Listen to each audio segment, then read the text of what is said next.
Retomando aqui então, pessoal, o nosso estudo do livro Nos Domínios da Mediunidade, psicografia do Chico, autoria espiritual de André Luiz. Nós vamos aqui para o nosso capítulo número 4, Ante o Serviço, fazendo então uma pequena recapitulação daquilo que nós vimos até agora. André Luiz, Hilário, junto com o orientador espiritual Aulus, começam então um estudo mais aprofundado relacionado com a mediunidade e se deslocam aqui para o plano físico para fazer o estudo, um estudo na prática, um estudo de observação junto a um grupo mediúnico aqui entre os encarnados. Então um grupo de 10 trabalhadores. Desses trabalhadores, 4 trazem a mediunidade ostensiva. E aí então nós tivemos aqui no capítulo 3, Equipagem Mediúnica, o estudo de Raul Silva, que é quem dirige o núcleo com muita devoção e fraternidade, conforme André Luiz destaca para nós. Depois nós temos aqui a irmã Eugênia, médium de grande docilidade, que prometeu brilhante futuro na expansão do bem.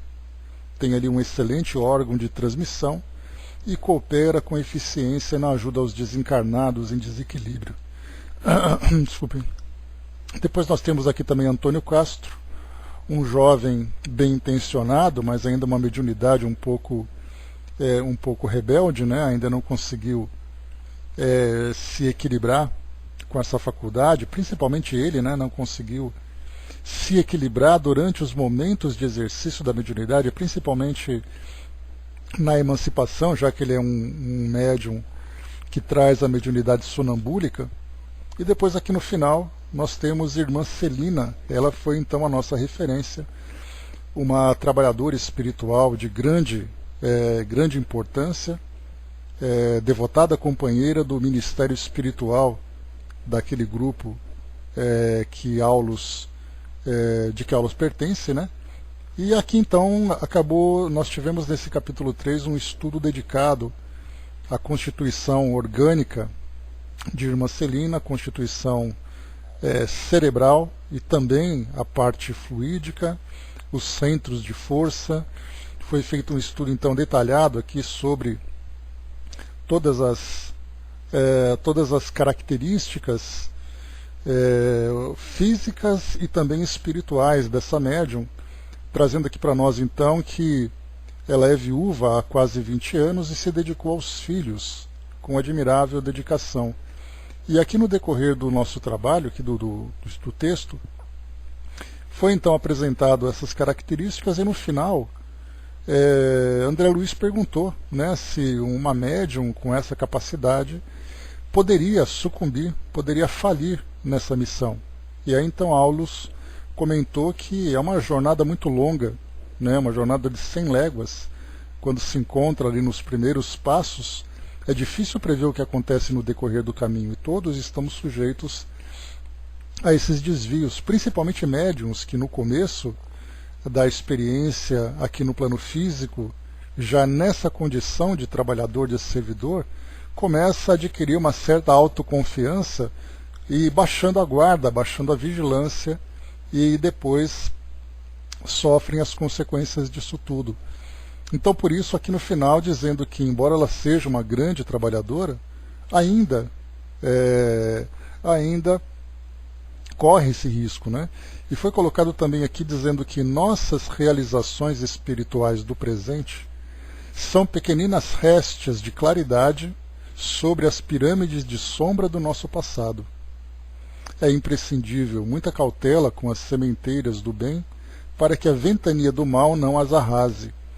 É por isso que a tarefa mediúnica, examinada como instrumentação para a obra das inteligências superiores, não é tão fácil de ser conduzida a bom termo, de vez que contra o canal ainda frágil que se oferece à passagem de luz, acometem as ondas pesadas de treva da ignorância a se agitarem compactas ao nosso derredor. Então aqui depois Aulus então calou-se, e aí então ele entrou em sintonia, se ligava ao campo magnético dos encarnados que estavam em silêncio com a reunião que estava ali prestes a começar. No capítulo 4, então, ante o serviço, nós aqui então vemos na prática, depois daquelas observações iniciais, o trabalho propriamente dito e a forma como André Luiz, Hilário e Aulus vão acompanhar as comunicações com o plano espiritual. Vamos lá. Leve chamamento à porta provocou a saída de um dos companheiros da atitude de meditação para atender. 2 enfermos, uma senhora jovem e um cavalheiro idoso, custodiados por 2 familiares, transpuseram um umbral, localizando-se num dos ângulos da sala, fora do círculo magnético.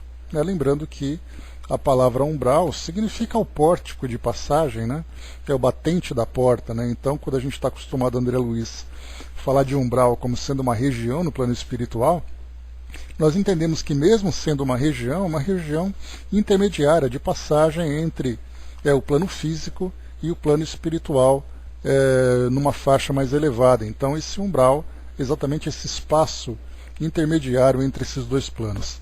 Por isso então ele coloca, transpuseram o umbral, localizando-se num dos ângulos da sala fora do círculo magnético. São doentes a serem beneficiados, informou-nos o orientador. Logo após, um colaborador de nosso plano franqueou acesso a numerosas entidades sofredoras e perturbadas que se postaram diante da Assembleia, formando legião. Então, a permissão para que os espíritos entrassem na sala para serem beneficiados, embora muitos deles imaginam que esse acesso é para que eles possam fazer aquilo que bem entendem. E, na verdade, não se dão conta que foi uma passagem autorizada exatamente para que eles pudessem ser atendidos, então eles seriam controlados dentro desse espaço. Nenhuma delas vinha até nós constrangidamente. Dir-se-ia que se aglomeravam em derredor dos amigos encarnados em prece, quais mariposas inconscientes rodeando grande luz. Vinham bulhentas, proferindo frases desconexas ou exclamações menos edificantes. Entretanto, logo que atingidas pelas emanações espirituais do grupo, emudeciam de pronto, qual se fossem contidas por forças que elas próprias não conseguiam perceber. Atencioso, Aulus notificou. São almas em turvação mental, que acompanham parentes, amigos ou desafetos às reuniões públicas da instituição, e que se desligam deles quando os encarnados se deixam renovar pelas ideias salvadoras, expressas na palavra dos que se veiculam, o ensinamento doutrinário, modificando o centro mental daqueles que habitualmente vampirizam. Essas entidades veem-se como que despejadas de casa, porquanto alterada a elaboração do pensamento naqueles a quem se afeiçoam, experimentam súbitas reviravoltas nas posições em que falsamente se equilibram. Algumas delas, rebeladas, fogem dos templos de oração como este, detestando-lhes temporariamente os serviços e armando novas perseguições às suas vítimas, que procuram até o reencontro. Contudo, outras, de algum modo tocadas pelas lições ouvidas, demoram-se no local das predicações em ansiosa expectativa, famintas de maior esclarecimento. Então, antes da gente continuar, a gente tem aqui então um quadro que é comum, e lembrando que nós falamos aqui de uma situação que acontece num centro espírita, mas toda a instituição que se caracteriza como uma escola do espírito, as igrejas, os templos, os terreiros, e nós temos ali então encarnados que chegam até aquele local, seja por uma rotina, seja em busca de uma ajuda específica. E esses espíritos então têm 2 opções: ou eles ficam ali próximos porque quebrada essa conexão com esses encarnados, pelo fato dos encarnados estarem numa sintonia diferente, ainda que seja naquele momento, eles então se deslocam para fora do ambiente, aguardando ali o reencontro. ou no caso alguns espíritos que se encontram muito mais ligados por uma questão de busca de apoio, uma questão de comodidade, acabam ali de certa forma se sensibilizando aqui então como foi descrito e acabam depois sendo atendidos. Então a gente lembra do livro Libertação, quando Margarida foi conduzida pelo marido para que fosse até uma igreja.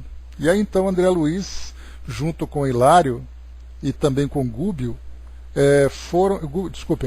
Eloy, André Luiz e Gúbio, foram então acompanhando Margarida até aquela igreja, e André Luiz comentava que chegando na entrada da igreja, encontrava ali uma multidão de desencarnados, muitos deles, a grande maioria, procurando dissuadir os encarnados a entrarem na igreja, ou causando ali uma perturbação, bom dia, embaixador, ou causando alguma perturbação. Outros entravam acompanhando os encarnados, influenciando-os para que não se estabelecessem aquela sintonia, ou seja, que ficassem ali apenas de corpo presente.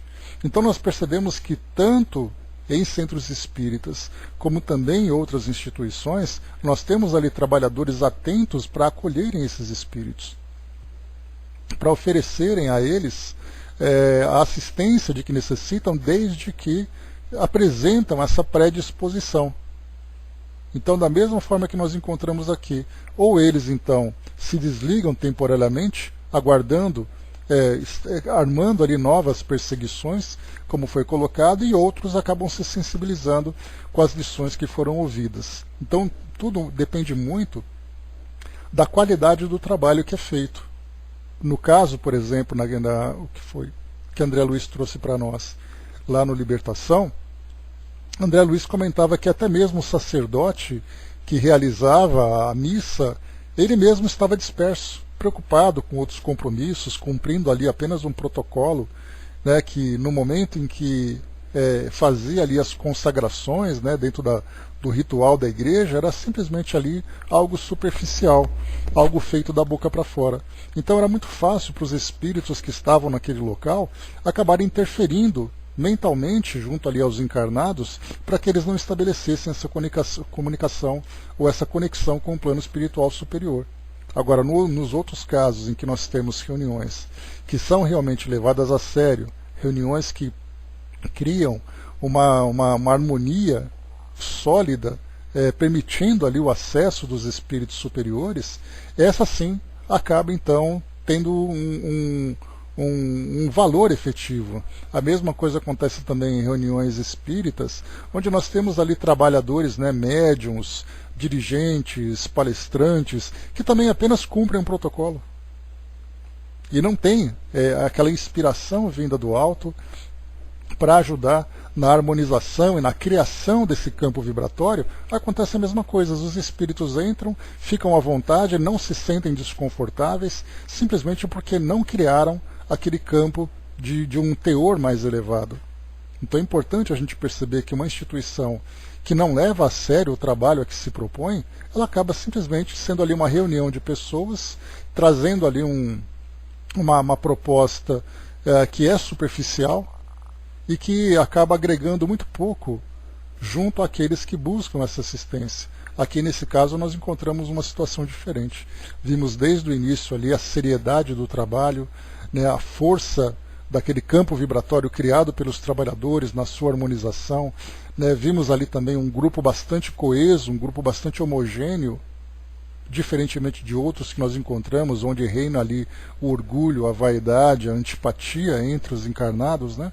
Então tudo isso deve ser levado em consideração nesses encontros. Né, Osmar? Então, continuando para nós aqui.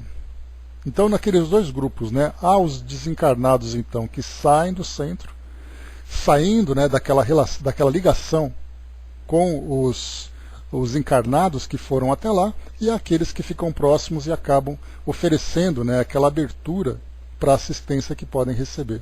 Mas mesmo assim, embora apresentem aquela predisposição, não deixam de ser espíritos perturbados. Tanto é que quando eles chegaram, como nós vimos aqui, foi colocado, né, vinham bulhentas proferindo frases desconexas ou exclamações menos edificantes. Entretanto, logo que atingidas pelas emanações espirituais do grupo, emudeciam de pronto, qual se fossem contidas por forças que elas próprias não conseguiam perceber. Ou seja, nós vemos ali então, dentro desse campo vibratório, um padrão moral superior. É aquela questão da hierarquia moral. Simplesmente não conseguem resistir a essas vibrações tão poderosas por uma questão de autoridade moral, que age dentro desse campo fluídico, desse campo magnético. Hilário, que recebia surpresos semelhantes informes, perguntou curioso: sem dúvida passam pelos santuários da fé na condição de urnas cerradas, impermeáveis ao bom aviso, continuam inacessíveis à mudança necessária. Mas este mesmo fenômeno se repete nas igrejas de outras confissões religiosas? Acabei aqui antecipando, embora eu não tenha lido esse capítulo, a gente pode estender com facilidade. Porque tudo aquilo que nós estudamos na doutrina espírita, é importante que nós transcendamos as paredes, ou é importante que nós transponhamos as paredes do centro espírita, porque nós falamos aqui da realidade do espírito, não da realidade da doutrina. Então o que nós vemos aqui, em muitas dessas situações, elas acabam influenciando os indivíduos, porque nós falamos em força do pensamento, na fé, na conexão com o plano espiritual superior. Então a mesma coisa que acontece no centro espírita acontece fora também. No caso que a gente pensa, lembra sempre de espíritos obsessores, de espíritos sofredores, nós imaginamos que somente acontece nas instituições, nos postos de socorro ligados ali a centros espíritas. Mas nós não imaginamos a gigantesca operação que acontece ligados a essas instituições. Lembrando, por exemplo, que no centro espírita nós temos ali, por exemplo, numa palestra de 200, 300 pessoas. Imaginemos o que acontece numa basílica, por exemplo, nessas grandes igrejas que tem espalhadas pelo mundo afora.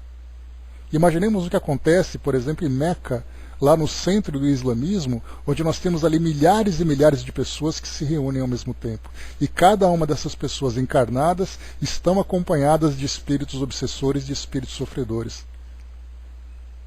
Então a gente começa a expandir cada vez mais a nossa visão e vendo o mundo como um todo, e não apenas ali o que acontece num centro espírita. Então, voltando aqui então que Hilário perguntou, mas esse mesmo fenômeno se repete nas igrejas de outras confissões religiosas? Sim, a palavra empenha significativo papel nas construções do espírito.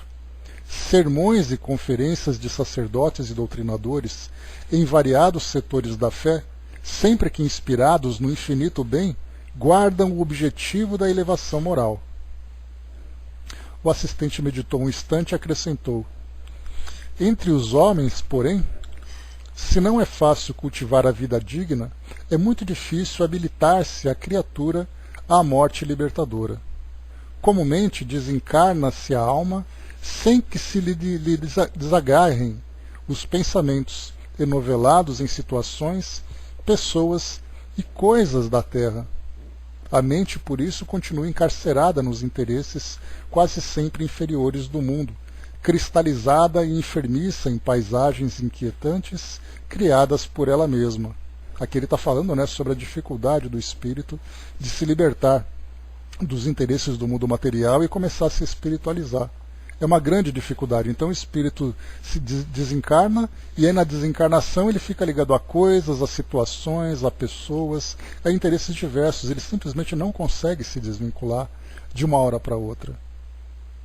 E lembrando que não necessariamente espíritos maus, espíritos chamados inferiores, são simplesmente espíritos que não conhecem a realidade do mundo espiritual e, portanto, para eles a única realidade que existe é aquela que eles vivem. Então eles continuam ligados aos seus amigos, às suas empresas, à sua casa, ao seu cotidiano, aos seus temores, aos seus medos. Porque foi isso que eles aprenderam a vida toda. Então, ao encontrarmos filosofias espiritualistas que transmitem ideias de um mundo espiritual fantasioso, nós naturalmente nos ligamos àquilo que é a nossa realidade. Quando nós começamos, e esse é o papel importante da doutrina, a trazer a realidade do mundo espiritual e entendendo o valor do mundo espiritual e o valor do mundo físico, o espírito, então, chegando no plano espiritual, ele tem duas escolhas para fazer. Aí ele faz a escolha que bem entender, mas ele não pode alegar ignorância. Diferentemente do que acontece na maioria do nosso mundo hoje. Simplesmente aquele mundo fantasioso que acaba não se tornando a realidade para o indivíduo. Então por isso ele continua. Ele diz assim ainda, né, voltando. A mente, por isso, continua encarcerada nos interesses quase sempre inferiores do mundo, cristalizada e enfermiça em paisagens inquietantes criadas por ela mesma. Daí o valor do culto religioso respeitável, formando ambiente propício à ascensão espiritual, com indiscutíveis vantagens não só para os espíritos encarnados que a ele assistem, com sinceridade e fervor, mas também para os desencarnados que aspiram à própria transformação. Todos os santuários, em seus atos públicos, estão repletos de almas necessitadas que a eles comparecem, sem o veículo denso, sequiosas de reconforto. Os expositores da boa palavra podem ser comparados a técnicos eletricistas, desligando tomadas mentais através dos princípios libertadores que distribuem na esfera do pensamento. Então essa é a realidade que nós encontramos. Olá, Marcia.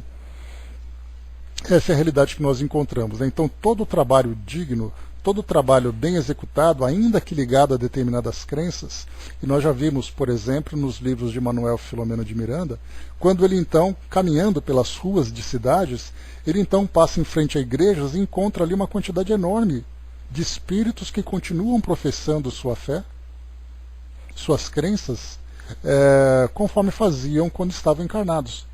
Então frequentam a cultos, frequentam a missas, assim como o Dr. Bezerra de Menezes lembra, quando ele cita espíritos espíritas. Nós temos espíritos católicos, espíritos evangélicos, espíritos muçulmanos, hindus, enfim, e todos eles bem esclarecidos. Não significa que eles não sabem que desencarnaram. Eles sabem que desencarnaram, mas continuam vivendo a realidade deles, de acordo com suas crenças, de acordo com suas preferências. E continua. Sorriu bem-humorado e prosseguiu. Em razão disso, as entidades vampirizantes operam contra eles, muitas vezes envolvendo-lhes os ouvintes em fluidos entorpecentes, conduzindo esses últimos ao sono provocado para que se lhes adie a renovação. Nós vimos isso no livro Libertação de novo, quando Margarida foi até a igreja, acompanhada ali por André Luiz, Eloy e Gúbio, quando então tem uma citação de uma senhora que se encontrava ali presente na missa, e ela então esboçava uma luminosidade na mente, mas rapidamente foi envolvida por um espírito, instigando nela ideias e pensamentos relacionados com suas preocupações do seu dia a dia, e aquela luz então se apagou. Então aqueles espíritos que têm acesso a esses encarnados procuram fazer isso, não necessariamente impedi-los de ir até aquele local, mas impedir que eles prestem atenção, que eles se renovem. Então a gente pensa que todo o trabalho é feito para que ele simplesmente se desligue. E quantos encarnados vão assim para centros espíritas também? Ficam ligados ali com os seus acompanhantes espirituais e ali sendo alimentados com ideias, com distração, com preocupações, com intrigas, enfim, fazendo com que aquela palestra simplesmente sejam palavras em cima de palavras com pouco significado ou nenhum significado. Observando os irmãos retardados que se abeiravam da mesa num quase semicírculo, tive a ideia de usar o psicoscópio, de modo a examiná-los detidamente, ao que Aulus informou prestimoso. Não será preciso. Bastará uma análise atenta para a colheita de resultados interessantes, de vez que os nossos amigos estampam no próprio corpo perispiritual os sofrimentos de que são portadores. Notei que o assistente não desejava alongar a conversação, de certo preparando-se para colaborar nos trabalhos próximos, e por esse motivo aproveitei os instantes à nossa frente especificando observações junto aos companheiros menos felizes que se uniam estreitamente uns aos outros, entre a angústia e a expectação. Pareciam envolvidos em grande nuvem ovalada, qual nevoeiro cinza escuro, espesso e móvel, agitado por estranhas formações. Reparei o conjunto, notando que alguns deles se mostravam enfermos, como se estivessem ainda na carne. Membros lesados, mutilações, paralisias e úlceras diversas eram perceptíveis a rápido olhar. Talvez porque Hilário e eu nos demorássemos em atencioso exame, na posição de aprendizes em aula, um dos colaboradores espirituais da reunião acercou-se e falou cordial. Nossos irmãos sofredores trazem consigo, individualmente, o estigma dos erros deliberados a que se entregaram. A doença, como resultante de desequilíbrio moral, sobrevive no perispírito, alimentada pelos pensamentos que a geraram, quando esses pensamentos persistem depois da morte do corpo físico. Mas adquirem melhoras positivas em reunião de intercâmbio? Indagou Hilário espantadiço. Sim, esclareceu o interlocutor. Assimilam ideias novas com que passam a trabalhar, ainda que vagarosamente, melhorando a visão interior e estruturando assim novos destinos. A renovação mental é a renovação da vida. Meditei na ilusão dos que julgam na morte livre passagem da alma, em demanda do céu ou do inferno como lugares de alegria e padecimento.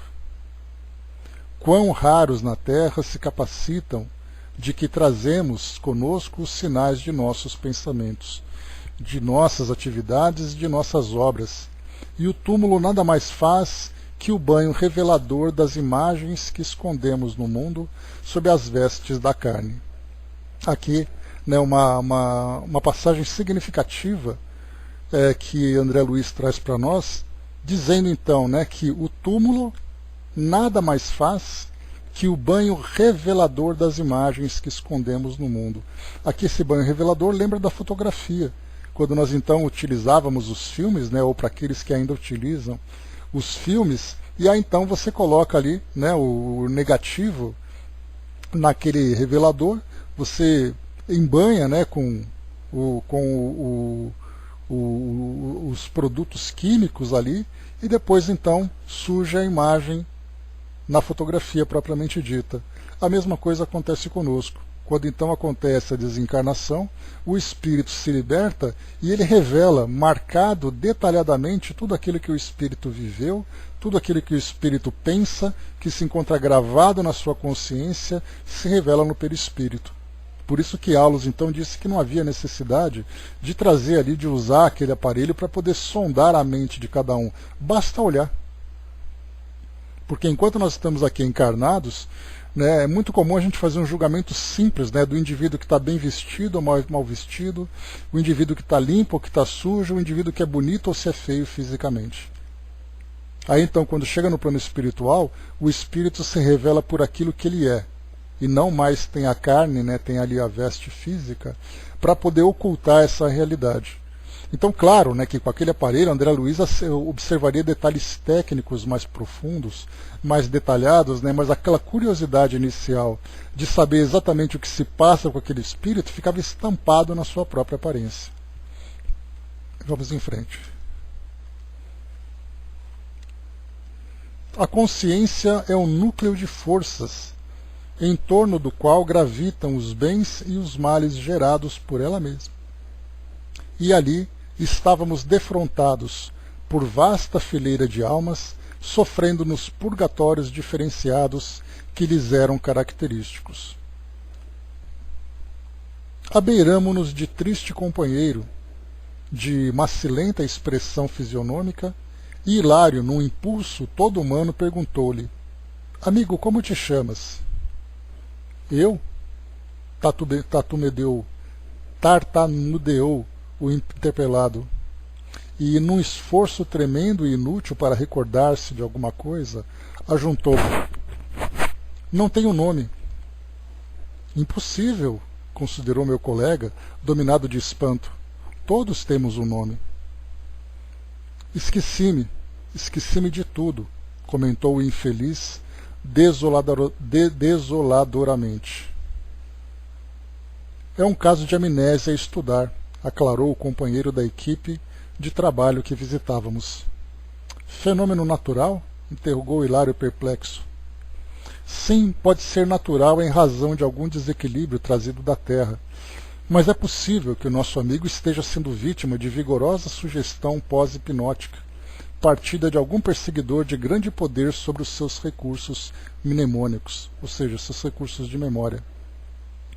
Encontra-se ainda profundamente imantado às sensações físicas e a vida cerebral nele ainda é uma cópia das linhas sensoriais que deixou. Ainda considerando, é provável esteja submetido ao império de vontades estranhas e menos dignas, às quais se teriam associado no mundo. Céus, clamou meu colega impressionado, é possível semelhante dominação depois da morte? Como não? A morte é a continuação da vida, e na vida, que é eterna, possuímos o que buscamos. Atento aos nossos estudos da mediunidade, observei. Se o nosso amigo desmemoriado for conduzido ao aparelho mediúnico, manifestar-se-á acaso assim, ignorando a identidade que lhe é própria? Perfeitamente. E precisará de tratamento carinhoso como qualquer alienado mental comum. Bom, antes de continuarmos aqui, então nós temos, né? Deixa eu ver aqui rapidamente. Brucutu, bom dia, Joy, bom dia. Então aqui nós temos uma situação que é bastante comum, como nós vimos, né? O espírito, então, quando ele desencarna, pelo natural estado de perturbação que ele vive após esse período, ou durante esse período inicial no plano espiritual, ele tem aquela confusão de o que aconteceu com ele, qual é a sua realidade, por que as coisas se transformaram daquela forma sem que ele tenha consciência dessa mudança. Como se não bastasse tudo isso, ainda tem essa influência espiritual que ele pode sofrer, porque muitos desencarnados, né, muitos que acabam desencarnando, encontram no plano espiritual companheiros que se ligavam a eles durante muito tempo na vida física. Então esse processo de hipnose, né, ou pós-hipnótico, faz com que o espírito fique muito mais focado, né, nas suas perturbações, no seu sofrimento, do que na consciência de quem ele é, da realidade que ele vive. Então, como foi colocado para nós, é muito comum. E aquela ideia de que basta o espírito, então, sofrer aquele choque anímico, tendo contato com o médium, vai fazer com que ele desperte para a realidade, isso, na verdade, é um processo demorado, é um processo que vai acontecendo a longo prazo. Para uns, né, acontecem de um modo imediato, quando existe ali uma desorientação superficial, há aqueles que têm aquela desorientação numa condição mediana, então ele demora um pouco mais, e aqueles que demoram mais tempo. Inclusive Kardec, lá no livro O Céu e o Inferno, e também ele detalhou na Revista Espírita, ele falava sobre espíritos que durante várias e várias encarnações eles foram então se transformando aos poucos. Basta a gente lembrar a história de um danado, ou esse é o título lá na Revista Espírita, mas ele escreveu, né, o assassino de Caustaleio da Ri, se eu não me engano, lá nos Criminosos Arrependidos, no livro Céu e Inferno. Ele falava exatamente isso. O espírito, então, inicialmente, a atitude dele durante o trabalho de psicografia era rasgar as folhas e quebrar os lápis. Ele não fazia mais nada além disso, porque essa era a sua realidade, esse era o seu estado. Lembrando que ele tinha ficado 2 séculos nesse estado de perturbação depois de um assassinato que ele praticou. Ele acabou assassinando, vocês se recordam, assassinou o irmão e a sua própria esposa, e acreditando que os dois tinham ali uma relação de traição. E isso lá no século XVII, 1600 e alguma coisa, ali no sul da França. Depois, quase 200 anos depois, ele então, assombrando ali, entre aspas, né, uma residência, foi evocado por Kardec e ele apresentou toda essa agressividade. E aí depois, numa outra reunião, ele foi ali se tornando cada vez mais controlado, até que ele começou então a trazer as primeiras ideias. E nas suas primeiras ideias, ele não conseguia, por exemplo, escrever a palavra Deus, que para ele era um grande constrangimento. E somente depois de várias reuniões, de várias encarnações, de várias incorporações, é que ele começou a trazer ali um equilíbrio maior. Então nós vemos assim espíritos em várias situações pelo seu próprio estado natural de perturbação. Aí então vem o agravante das influências espirituais que ele acaba sofrendo. E continua, vamos lá. Então foi perguntado também aqui, né, que se no choque anímico, sendo conduzido, né, ao contato, né, de incorporação com o médium, se ele então teria sua memória renovada. E a resposta não, ele continuaria como desmemoriado.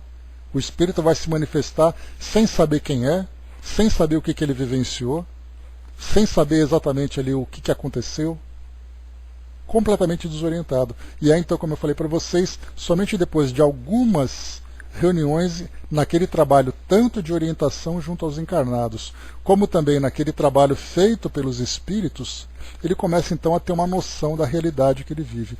E após gradativamente for se rompendo essa ligação com os obsessores, ele começa a recuperar a sua consciência. Então é um processo lento que pode demorar mais ou menos de acordo com a intensidade dessa ligação e o estado de perturbação do espírito.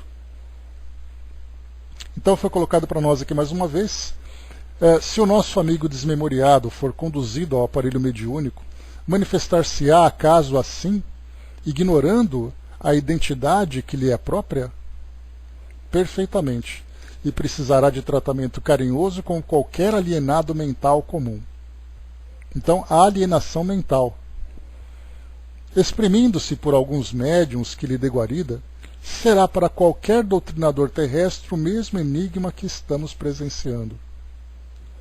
Nesse momento, renteou conosco uma entidade em deplorável aspecto. Era um homem esguio e triste, exibindo o braço direito paralítico e ressecado. Atendendo-me ao olhar interrogativo, o companheiro, com quem não mais dispunha de tempo para um comentário fraterno, apenas me disse: faça uma auscultação. Repare por si mesmo. Acerquei-me do amigo sofredor. Toquei-lhe a fronte de leve e registrei-lhe a angústia. Nas recordações que se lhe haviam cristalizado no mundo mental, senti-lhe o drama interior. Fora musculoso estivador no cais, alcoólatra inveterado que, certa feita, de volta a casa, esbofeteou a face paterna, porque o velho genitor lhe exprobara o procedimento. Incapaz de revidar o ancião, cuspinhando sangue, pragueou desapiedado: infame, o teu braço cruel será transformado em galho seco. Maldito sejas. Observem aqui então essa situação. Houve a discussão com o pai então, entre aspas, rogou aquela maldição, dizendo que o braço dele seria então ressecado, aquele braço, né, que ele utilizou para bater no pai. E aí então foi colocado: ouvindo tais palavras que se fizeram seguidas por terrível jato de força hipnotizante, o mísero tornou a via pública sugestionado pela maldição recebida, bebericando para esquecer. Cambaleante foi vitimado num desastre de bonde, no qual veio a perder o braço.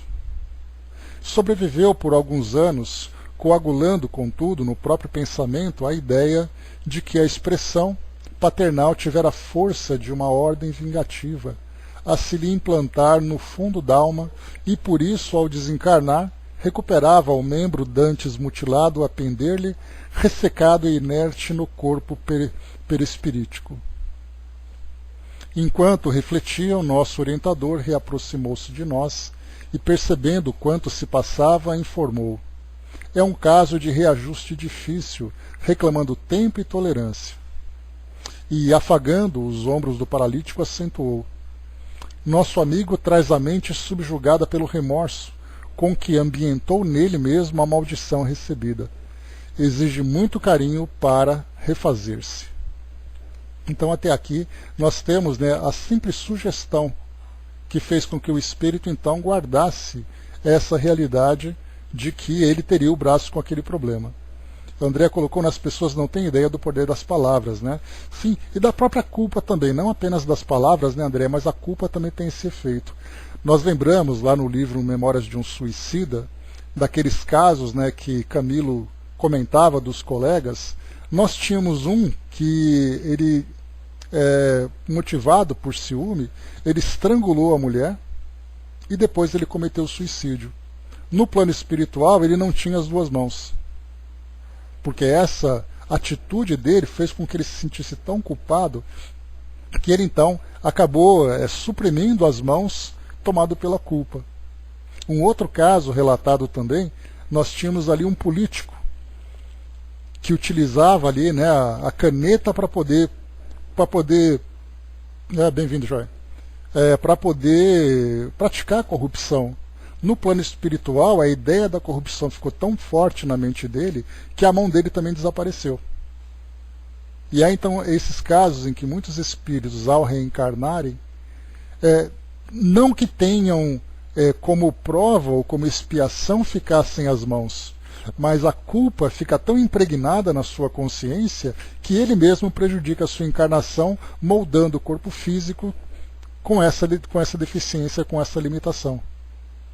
Então a mente ela tem um poder absurdo, tanto naquilo que o indivíduo mesmo produz, como aquilo que ele assimila a partir do poder dessas palavras. Continuando, vamos lá.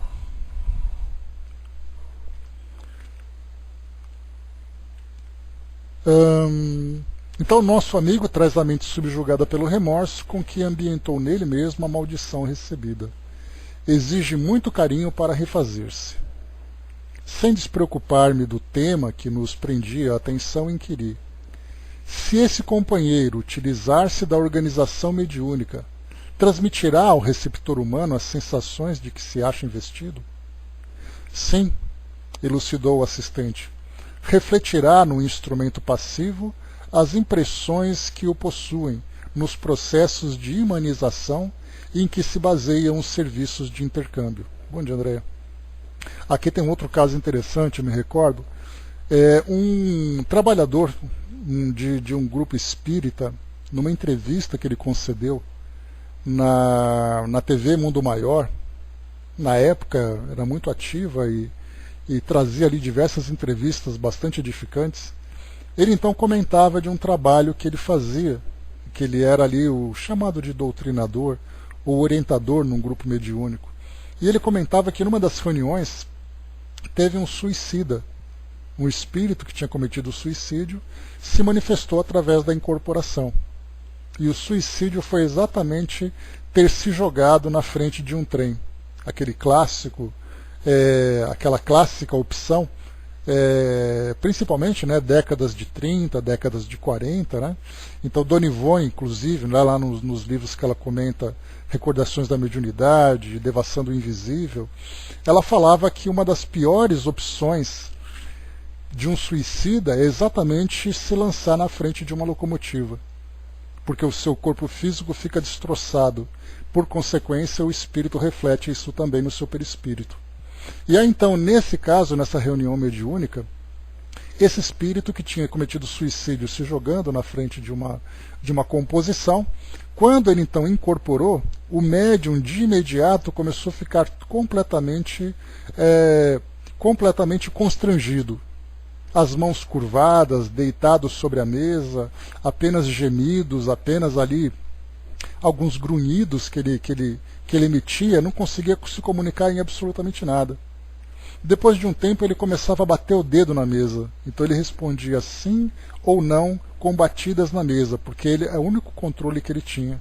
Com o passar do tempo, conforme as reuniões foram acontecendo, e o espírito então, através dessa influência e também da terapia que foi realizada no plano espiritual, ele começou então a ter um maior controle do seu corpo físico, e aquela ideia do seu corpo destroçado já começou então a se dissipar, a perder força.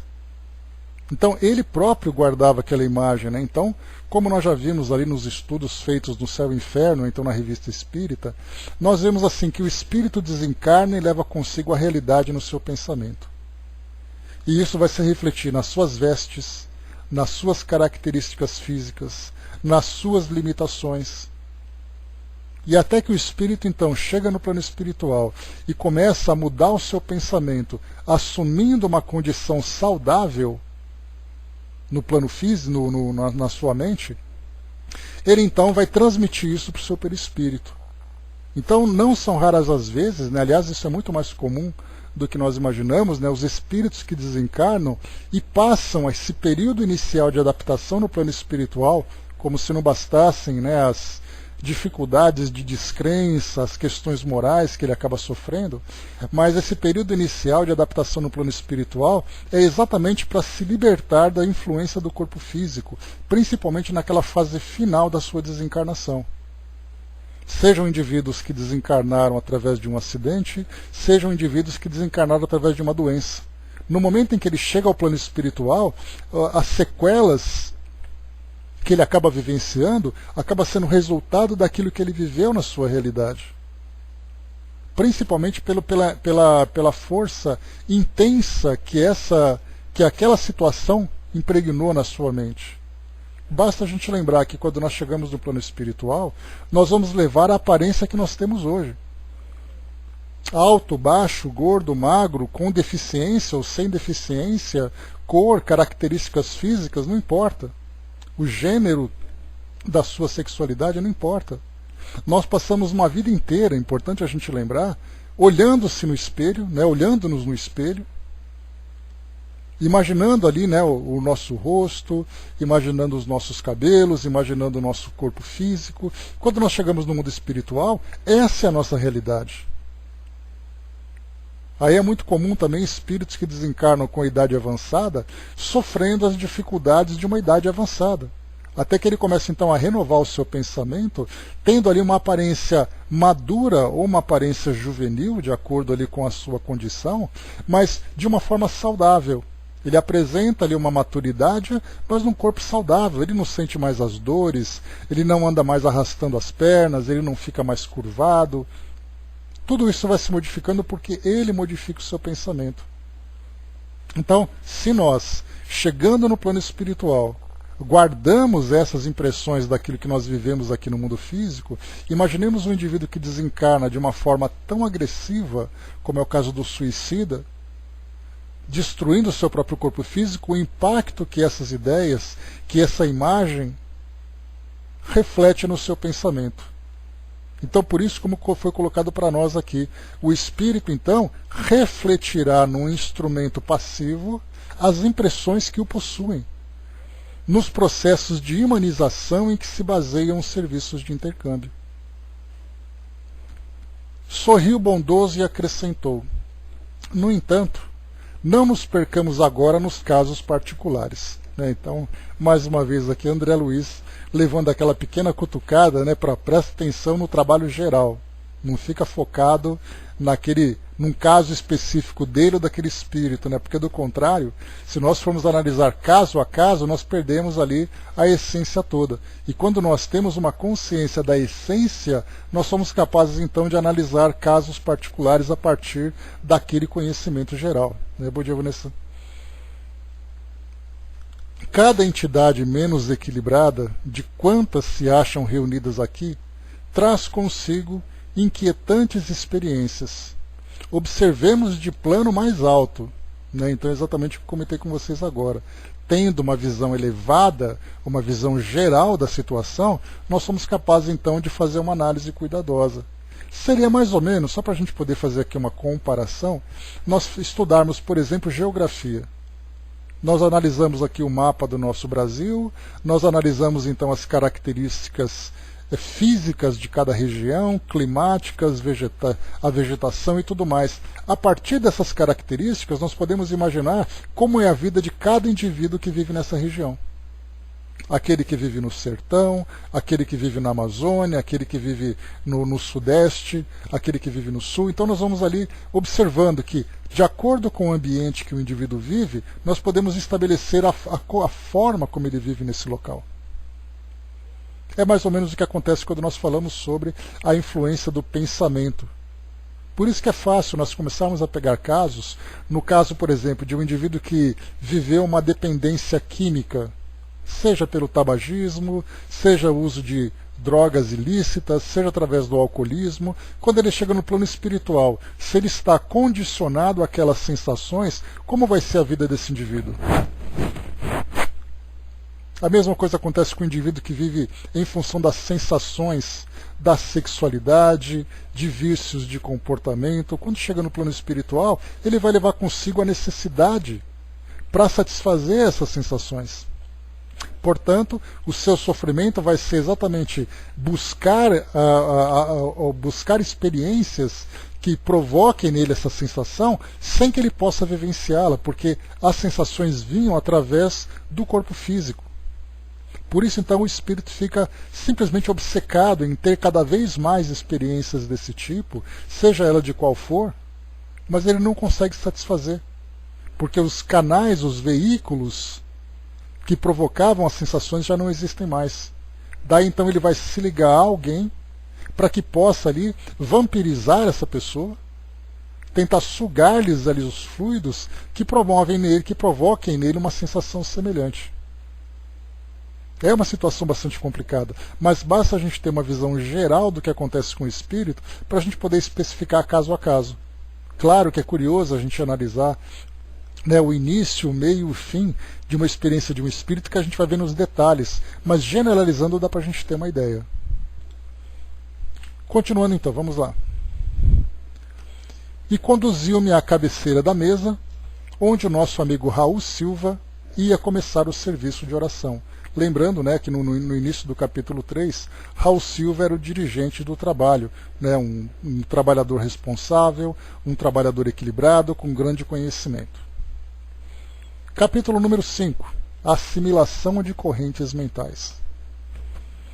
Faltavam apenas 2 minutos para as 20 horas, quando o dirigente espiritual, mais responsável, deu entrada no pequeno recinto.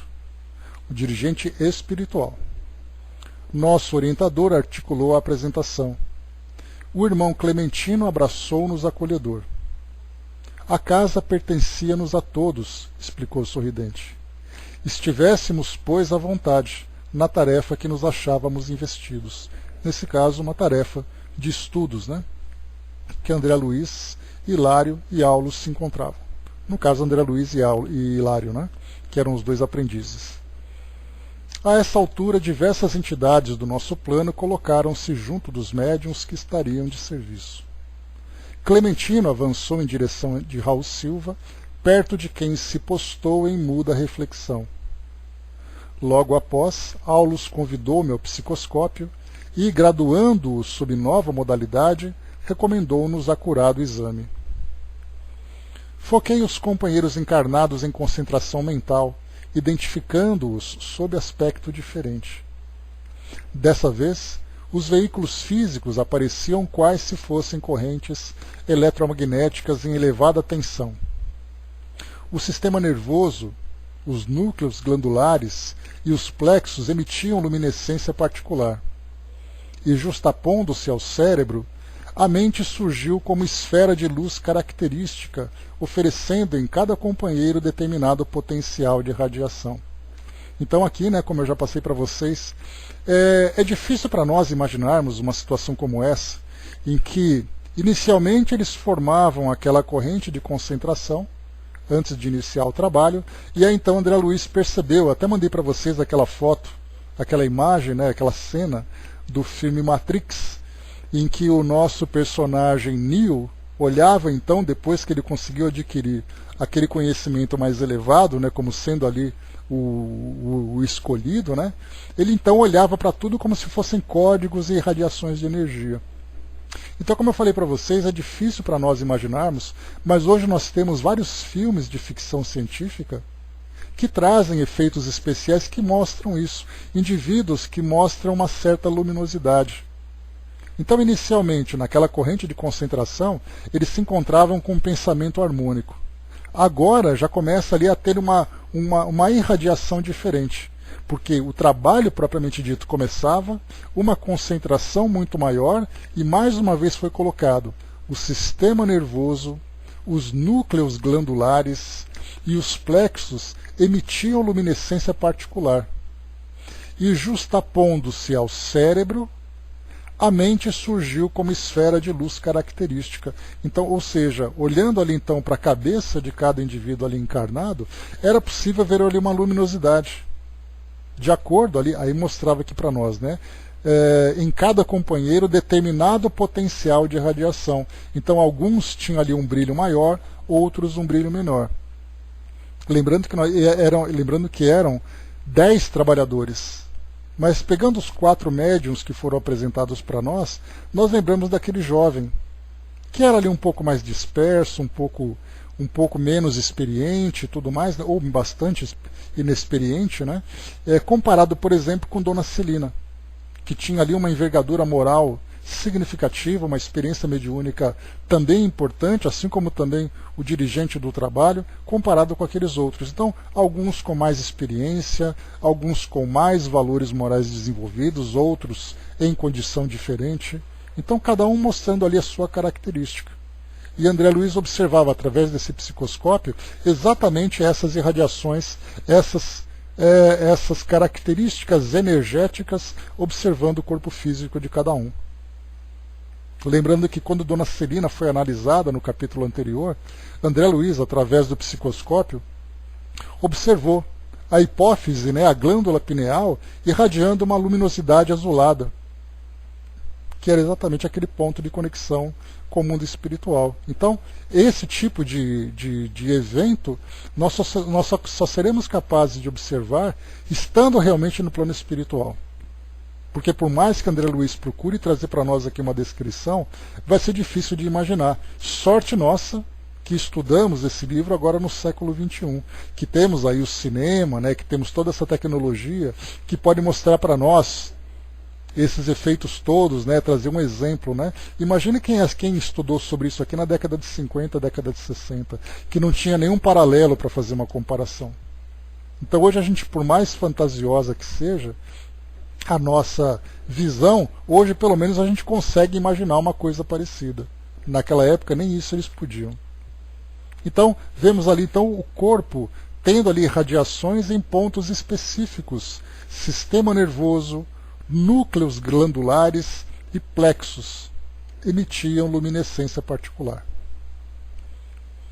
Assinalando-nos a curiosidade, o assistente explicou: em qualquer estudo mediúnico, não podemos esquecer que a individualidade espiritual na carne mora na cidadela atômica do corpo, formado por recursos tomados em empréstimo ao ambiente do mundo.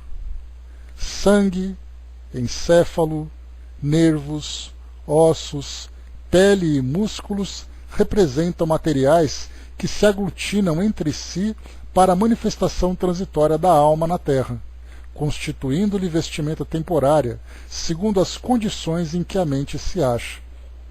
Ou seja, o corpo físico é para nós um veículo específico para cada tipo de espírito. Então o corpo físico reage de acordo com aquilo que o espírito reflete. Tanto é assim que desde a sua formação, quando nós temos ali o perispírito como aquele modelo organizador biológico, ou seja, o molde do corpo físico, vai refletir aquilo que o espírito traz.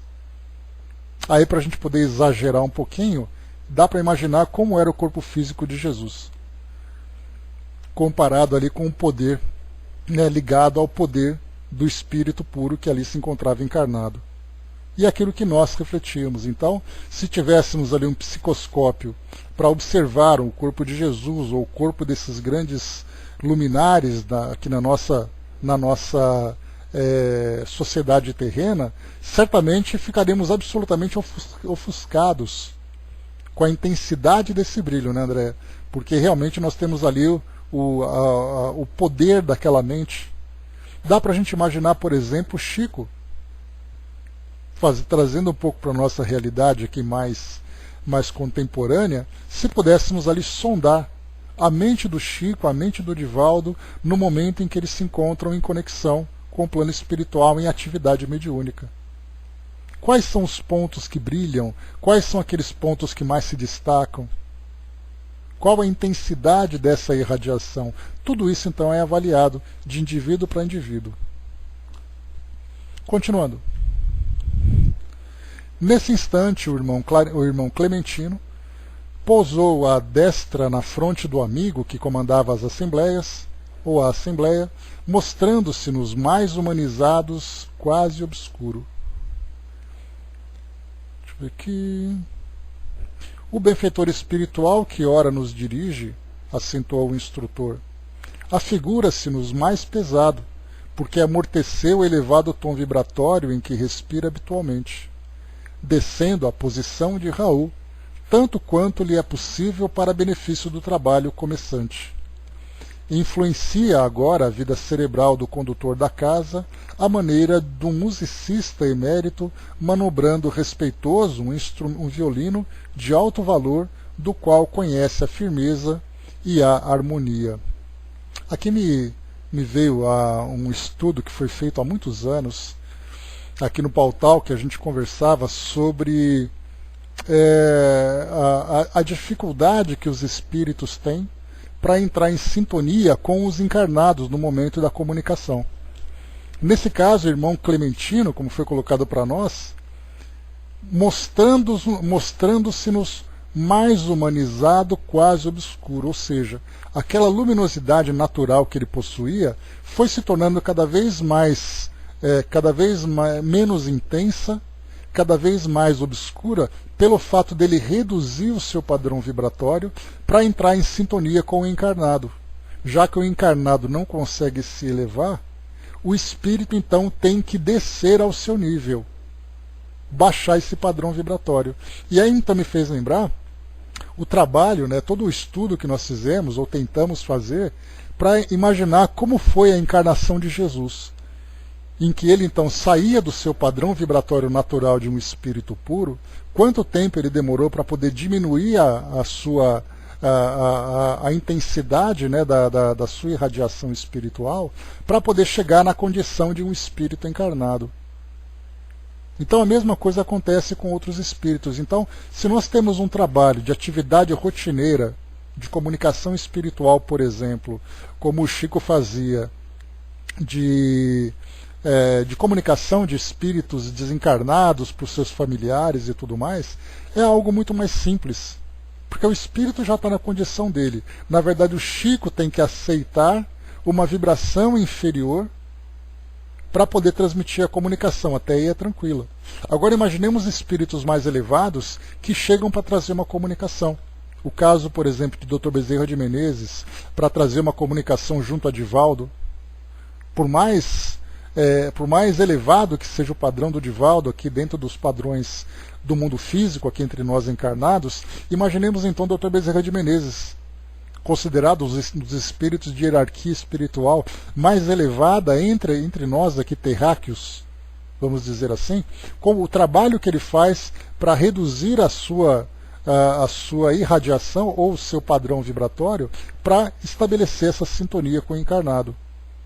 Então, essa colocação que foi trazida para nós aqui, de um dirigente de uma reunião mediúnica, para entrar em contato com o dirigente encarnado, passa por esse processo. Imaginemos então esses grandes espíritos trabalhadores, muitos deles inclusive anônimos, porque é importante a gente lembrar que essas personalidades que nós conhecemos na doutrina espírita aqui no Brasil, nós conhecemos porque esses médiuns se destacaram. Nós podemos pegar, por exemplo, desses dois médiuns, entre Divaldo e Chico Xavier, que trazem para nós espíritos como Joana de Ângeles, como o Dr. Bezerra de Menezes, como Emmanuel e tantos outros espíritos dentro desse grupo. A impressão que nós temos é que no Brasil só existem esses dois espíritos. Só existe esse pequeno grupo de espíritos. Como se não tivesse nenhum Zé da Silva, nenhum Sebastião, nenhum Dona Maria. Para nós, Emmanuel, Joana de Ângeles. Então a gente ficou focado nesse pequeno grupo, por causa, mais uma vez, desses médiums, e nós nos esquecemos de um médium, por exemplo, que se encontra na Argentina, um médium que se encontra na Europa, que tem ali também espíritos de alto quilate, de elevação moral, que nós simplesmente desconhecemos. Não sabemos nem que ele existe, pelo fato dele não fazer parte do nosso grupo. trazendo assim um pouco mais para a nossa realidade, é como se nós ficássemos acostumados àquela meia dúzia de atores que passam na televisão, ou aquela meia dúzia de jogadores de futebol que se destacam na mídia, e nós nos esquecemos de todos os demais atores e jogadores que se espalham pelo mundo afora. Porque é simplesmente a nossa cultura, que ela fica muito reduzida a essa nossa realidade do cotidiano. Tanto é assim que, para nós, a doutrina espírita, aqui no Brasil, se resume a Chico Xavier, que foi aquele que, podemos dizer assim, o expoente da doutrina espírita aqui no Brasil. Mas e a quantidade de espíritos que estavam envolvidos aqui no Brasil que não tinham contato com o Chico? Não tinham contato no sentido de desenvolver algum tipo de trabalho, embora ele fosse conhecido. Porque eles acompanhavam, né, todo o desenvolvimento da doutrina espírita. Mas qual é a quantidade de espíritos que estavam aqui? Aí quando nós vamos então para a época da Europa de Kardec, aí nós tínhamos então ali São Luís, nós tínhamos Erasto, nós tínhamos ali outros espíritos que foram se destacando na elaboração das bases da doutrina espírita, nas comunicações que eles faziam, mas qual era a quantidade de espíritos que não se manifestavam, por exemplo, na sociedade parisiense? Quantos e quantos espíritos existem, espíritos de altíssimo nível de elevação moral, que não se manifestam dentro desse grupinho que nós conhecemos de médiuns? Importante a gente pensar isso. Porque da mesma forma que eu comentei com vocês no início, que nós temos, por exemplo, os trabalhos feitos nos centros espíritas, e muitas vezes trabalhos extremamente complexos, feitos em outros templos religiosos de outras religiões, que nós ignoramos, porque nós achamos que fora da doutrina espírita não há salvação. Me lembro até mesmo de um comentário do professor Severino Celestino, né, para quem não conhece, ele é um dos grandes estudiosos da Bíblia, pelo fato dele ter vivenciado, né, a experiência num seminário. Depois então ele se tornou espírita, e ele dedicou ali o trabalho dele, né, nos estudos bíblicos. Ele comentava assim, que a impressão que a gente tem é que os trabalhos de desobsessão e de curas espirituais só foram realizados depois que Kardec fundou a sociedade. Então, quer dizer, de lá para cá que os espíritos começaram a ser atendidos. Antes disso, dá a impressão de que nenhum espírito era atendido, nem o espírito obsessor era tratado. Onde esses cuidados eram feitos? Onde eram esses centros de acolhimento desses espíritos, já que não existia centro espírita? Quer dizer então que isso nunca aconteceu? Sim, sempre aconteceu. É a nossa visão que se estreitou somente a partir daquele momento para cá. Então, somente nos centros espíritas, somente através daqueles médiuns, somente aquele pequeno grupo de espíritos que se manifestam, e nós nos esquecemos de olhar em volta. É como se nós imaginássemos que só o planeta Terra no universo é habitado, e que os outros planetas todos são estéreis, tanto fisicamente como também espiritualmente. Lê do engano nosso. Temos que ampliar nossa visão. Flávio colocou, né, e como tem médiuns, né, pesquisadores, para fazer o estudo de ontem, né, quantos nomes importantes fiquei sabendo, até conhecia, mas não com a importância devida. Né? Só para lembrar, o termo colônia espiritual Nosso Lar designa uma colônia espiritual supostamente fundada em meados do século XVI por portugueses distintos desencarnados no Brasil. Só para a gente poder ter uma ideia. E quando nós estudamos, né, Flávio, aqui tem um espírito que nós estudamos, cheguei até a comentar que começamos a até ver, né, a gente até parou de fazer isso, né, de ler aquelas psicografias do espírito Alfredo, vocês se lembram? Era um espírito que se manifestava aqui no Centro Espírita de São Paulo, o desencarnado já, né, o Alamar Regis, né, um trabalhador assim, intenso, apaixonado pela doutrina, na divulgação da doutrina espírita. Então ele recebeu algumas fitas que foram gravadas, né? Pois é, bem antes, né? Bem lembrado. Então, o Alfredo, então, ele se manifestava nesse centro, aí eles gravavam com fitas cassete, e aí depois enviavam para o Alamar. O Alamar fazia a transcrição e depois divulgava na rede de e-mails, né? Eu consegui pegar ali, acho que 18 e-mails dessas reuniões que ele fazia. E aí então, eu comentei com vocês aqui na época, quando perguntaram para ele assim, escuta Alfredo, você conhece o Nosso Lar? Ele falou, não. Nunca estive lá, quer dizer, conhecer, conhecia. Mas nunca estive lá. O pessoal sempre ficou quase que indignado. Como não? Como você não conhece o nosso lar? Ele falou, não conheço, o nosso lar é uma colônia como outra qualquer. A única diferença é que ela ficou famosa pelo livro. Mas você tem colônias que tem na região norte do Brasil, colônias na região nordeste, colônias em outros países. Nosso lar se tornou famosa. Então nosso lar, na verdade, é como se fosse a Paris dos turistas espirituais, né? Então você vai para o mundo espiritual, a primeira coisa que você quer fazer é quero conhecer nosso lar. Mesmo que você seja de uma região diferente. E nós temos colônias que são muito mais elevadas que o nosso lar, colônias que são muito maiores que o nosso lar, colônias que têm ali características específicas para determinados tipos de espíritos. Mas a nossa visão ficou, nosso lar é a Meca do mundo espiritual, é o Vaticano do mundo espiritual. Tudo gira em torno de nosso lar. Não! Nosso lar é uma colônia de espíritos ali. Lembra que foi colocado por André Luiz que nosso lar é uma colônia muito próxima aqui da região física do nosso planeta? Imaginemos onde mora o Dr. Bezerra de Menezes. Onde vive Joana de Ângeles? Onde vive Emmanuel? Dá para a gente imaginar tudo isso? Mas não, a nossa visão é, fora de nosso lar não existe mais nada. É nosso lar e o resto. Não. Nosso lar faz parte do resto. Existem colônias muito mais nobres, muito mais elevadas do que essa. A Angelina lembrou em cima, a tia Neiva, né, do Vale do Amanhecer, é um outro médium também que recebe ali vários outros espíritos. E assim vai, a gente tem ali. Quantos terreiros de Umbanda nós temos médiums que recebem espíritos com características físicas que nós conhecemos, né, seja de índio, de um caboclo, de um ex-escravo, mas que são espíritos altamente desenvolvidos, que se materializam naqueles centros espíritas com essas características, ou melhor, se manifestam naqueles centros, naqueles terreiros com essas características pelas condições do trabalho, pelas características do trabalho. Mas na nossa visão é aquele grupinho, né, do Chico Xavier e do Divaldo, só isso. Flávio lembrou ali também, né, Paris do mundo espiritual. Pois é. O pessoal vai para nosso lar, tira selfie na porta, né, Flávio? Aí ele volta para a coluna dele, ó, eu estive em nosso lar. O pessoal fala assim, ah, tá.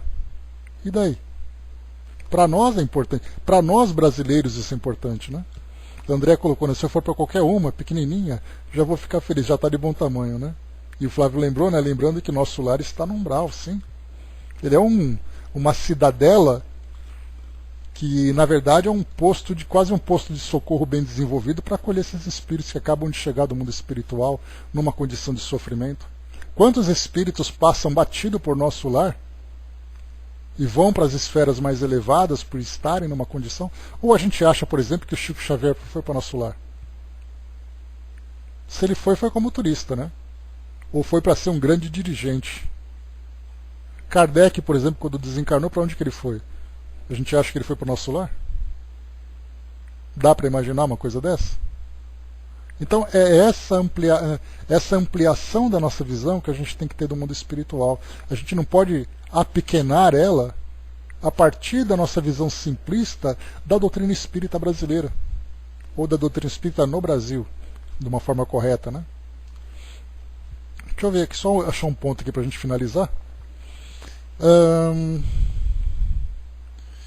Então falou aqui sobre a diminuição do padrão vibratório para poder entrar em sintonia com o dirigente do trabalho. E aqui depois no final...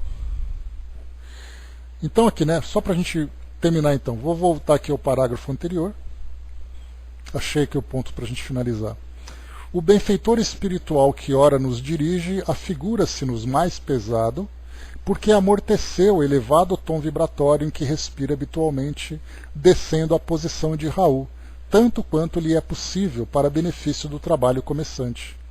Influencia agora a vida cerebral do condutor da casa, à maneira de um musicista emérito manobrando respeitoso um violino de alto valor, do qual conhece a firmeza e a harmonia.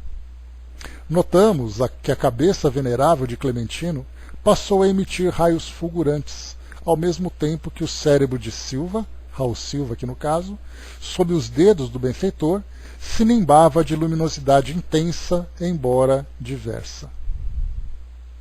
O mentor desencarnado levantou a voz comovente, suplicando a bênção divina com expressões que nos eram familiares, expressões essas que Silva transmitiu igualmente em alta voz, imprimindo-lhes diminutas vibrações. Então a gente vai parar por aqui, porque depois vai começar aqui na página número 23, todo agora o processo que começa agora a se desenrolar a partir dessa conexão entre o mentor e o encarnado.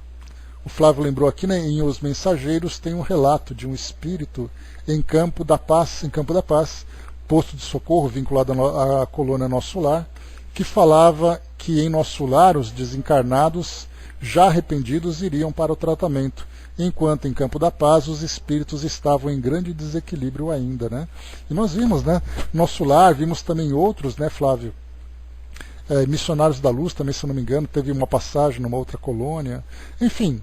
Então ele vai descrevendo ali aquele roteiro de André Luiz. A gente lembra que o que está sendo feito para nós aqui nessas obras é uma transcrição do mundo espiritual a partir da visão de André Luiz, de um espírito.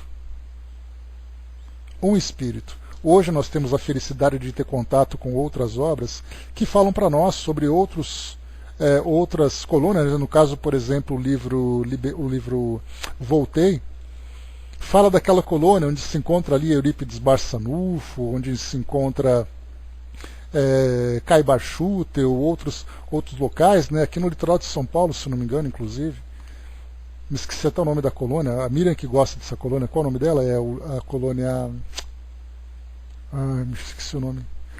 Alvorada Nova, obrigado Flávio. Tem Céu Azul, que nós estamos estudando no próprio livro, Céu Azul também, naquela região do Paraná, né? Então, colônias não faltam.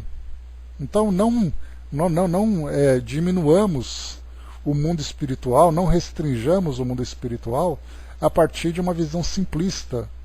Ele é apenas um local que nós conhecemos. Tivemos ali o privilégio, né, de conhecer esse local a partir das obras de André Luiz, mas quantas e quantas e quantas instituições existem pelo mundo afora. Imaginarmos, por exemplo, uma colônia espiritual na Europa. Porque aqui nós temos Nosso Lar em cima do Rio de Janeiro, né?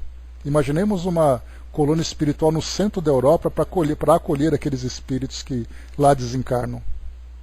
O tamanho dessa colônia espiritual.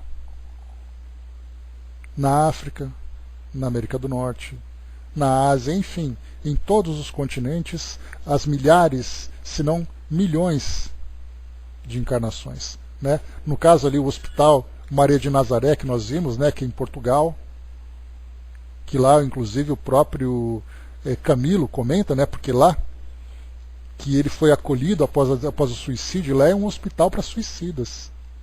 Imaginemos uma colônia que acolhe aqueles indivíduos espiritualizados, indivíduos que, embora católicos, imagina o tamanho de uma colônia espiritual em cima do Vaticano, que acolhe aqueles espíritos católicos que desencarnam.